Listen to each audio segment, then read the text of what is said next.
na yung Christmas party namin. Handa na itong regalo ko. Ang laki-laki. Nay, alis na po ako.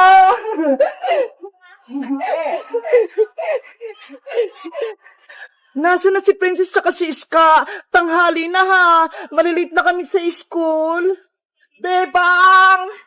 Hoy, Princess! Pumasok na tayo! Christmas party natin ngayon eh! Bebang! Yung regalo ko, hindi ko pa nababalot! Ito ho! Oh, no. Ano ba yan, Princess? Dapat kahapon mo pa yan binalot! Tulungan mo ako, Bebang! Hindi ako marunong gumawa ng Christmas gift! O siya, tutulungan kita! Pero, kailangan ko ng box, pandikit, pambalot, tsaka ribbon! Wait lang! Kuha ko sa bahay! Nayara mo na ba? Ganito. Bebang! Ito na mga kailangan mo! Okay, sisimulan ko ng balutin tong regalo mo, Princess! Ganda mo, Bebang, ha? Kasing ganda ng regalo mo! Ano ba tong regalo mo, Princess? Secret! Hindi ko sasabihin! Siguro, ako yung reregaluhan mo, kaya ayaw mong sabihin. Hindi, ah! Lalagay ko na to sa loob, ah!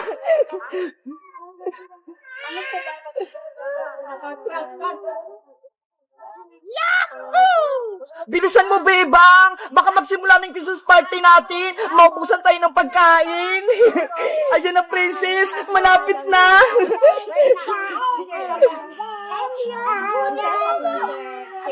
Ayun si Bebang tsaka si Princess, ha! Nagbabalot ng regalo! Etong ribbon na lang ilalagay ko, Princess! Kaya pa.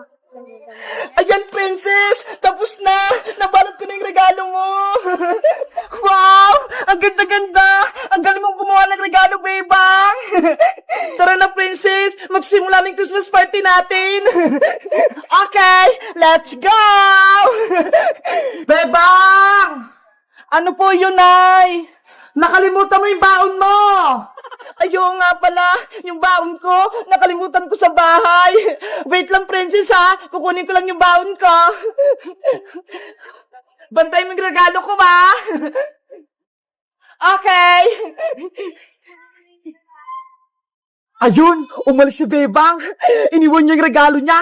May naisip ako. Ipapalit ko nga itong regalo kong maliit sa regalo ni Bebang na malaki.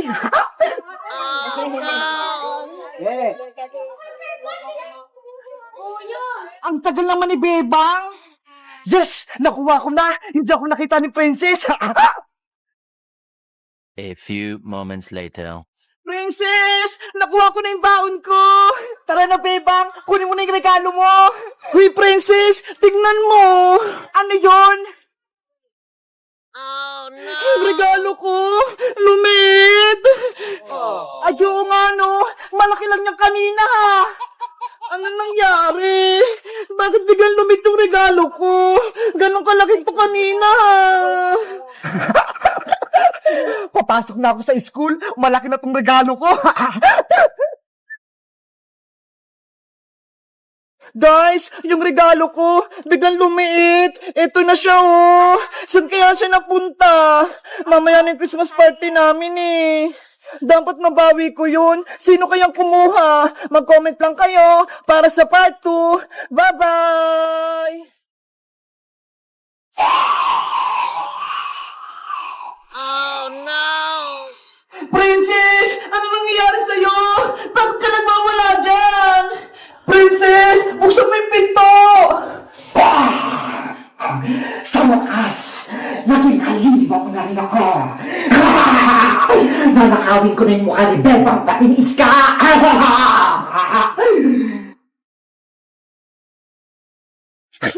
Kailangan ko makatakas dito para masabihan ko si Iska at si Bebang na asun yung kasama nila.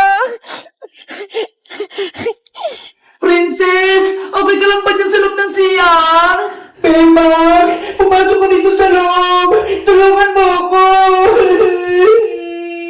Bakit? Ano nangyayari sa'yo? Nagulat kasi ako dito sa CR nyo eh! Masakit yung pa ako! Kawawa naman pala si Princess! Nadulas siya! O siya, Princess! Papasok na ako!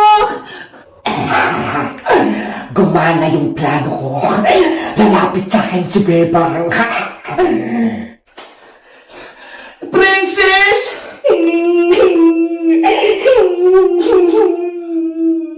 Princess! Okay ka lang ba? Nag-aalala ako sa'yo. Lumapit ka rito. Sige. Isara mo muna ang pinto, Bebang. Kasi natatakot ako eh. Ang arte naman ni Princess, pinasara pa yung pinto.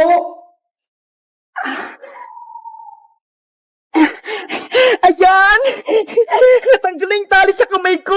Pupunta ko na si Bebang pati si Iska. Bebang, Iska! Umalis kayo dito sa loob ng bahay! Hala! Dalawang princess! Iska!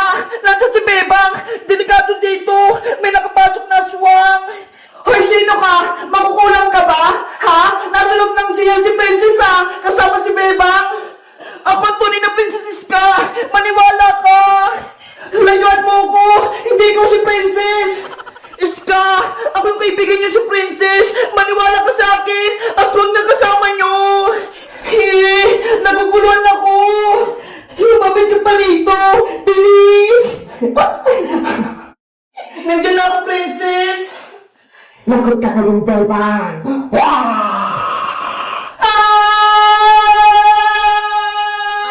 Bebang! Ano nangyari dyan? Si Princess! Isang aswang!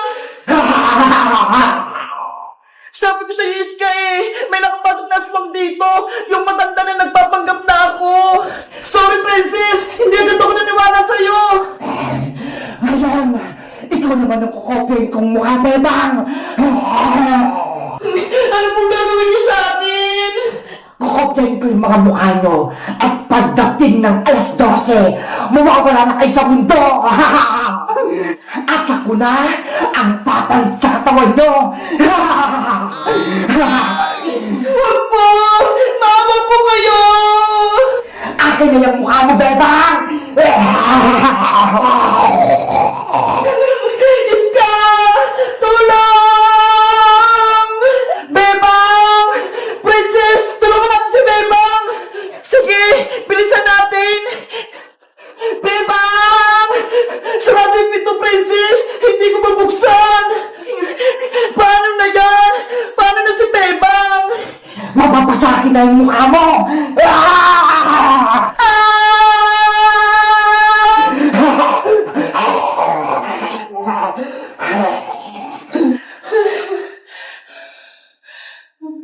Oh no! Sa wakas, nakopya ko na rin yung mukha ni Bebang. Hello guys! Magandang araw! Si Bebang, nahuli ng matandang aswang! Ano kayang gagawin namin, Iska, para matalo yung matandang aswang at para makaligtas si Bebang? Mag-comment lang kayo para sa part 3! Bye-bye! Yay! Uwi na si nanay! Mabuti na lang, magaling na yung sakit ko! Maglilinis ako ng buong bahay para pagdating ni nanay, masaya siya!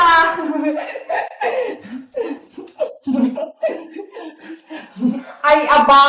Ang sipag mo naman ata, Bebang. Nagwawalis ka na. Sabi kasi ni Iska at ni Princess Maria, uwi na raw si nanay, kaya nagdilinis ako.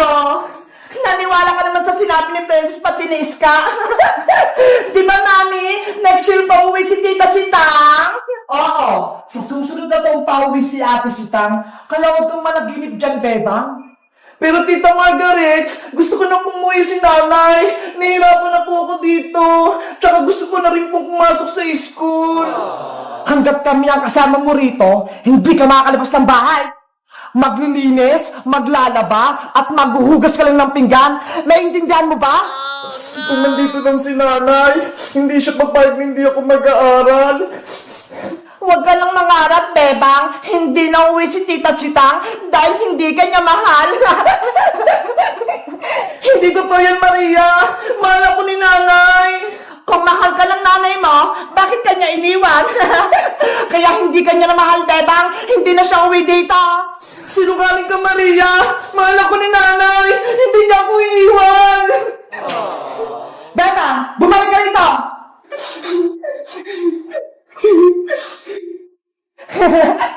Nagdadrama na naman si Bebang! Nanay! Nasaan ka na ba? Umuwi ka na!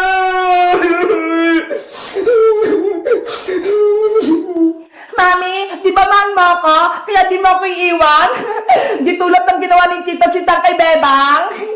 Siyempre, mahal na mahal kita, Maria. Hindi kita iwan kahit kailan dahil ikaw ang pinakamagandang anak ko. Salamat, Mami! I love you! A few moments later. Sa wakas, nandito na ako sa Pilipinas! Manong driver, para po! Yahoo!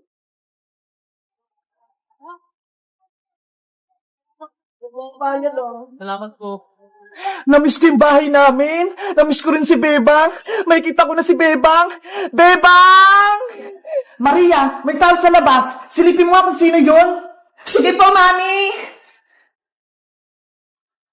Bebang!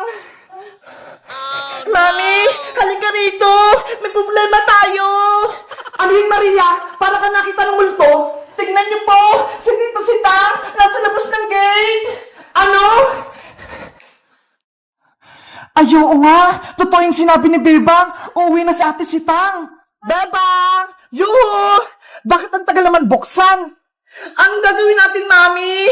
Pakukulong tayo ni Tito Sitang kapag nalaman niya pinahirapan natin si Bebang. Maria, iligpit mo yung mga gamit natin. Ilagay mo lahat sa bag. Bakit po, Mami? Huwag ka ng maraming tanong. Tatakas tayo bago pa tayo mahuli ni Ate Sitang. Sige po, Mami.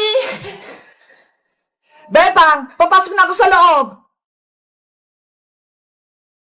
Maria, bilisan mo! Paparating na si Tita Sitang mo! Yahoo! Bebang! Sino kayo tumatawag sa akin sa labas? Hello guys! Magandang araw! Ako si Aling Sitang. Nakauwi na ako rito sa Pilipinas. Siguradong matutuwa si Bebang. Pero, bakit kaya wala nagbubukas ang pinto? Ano kaya nangyayari sa loob ng bahay? Sana, mahuli ko si Margaret pati si Maria nang mapabarangay ko sila. Mag-comment lang kayo para sa part 6. Bye-bye!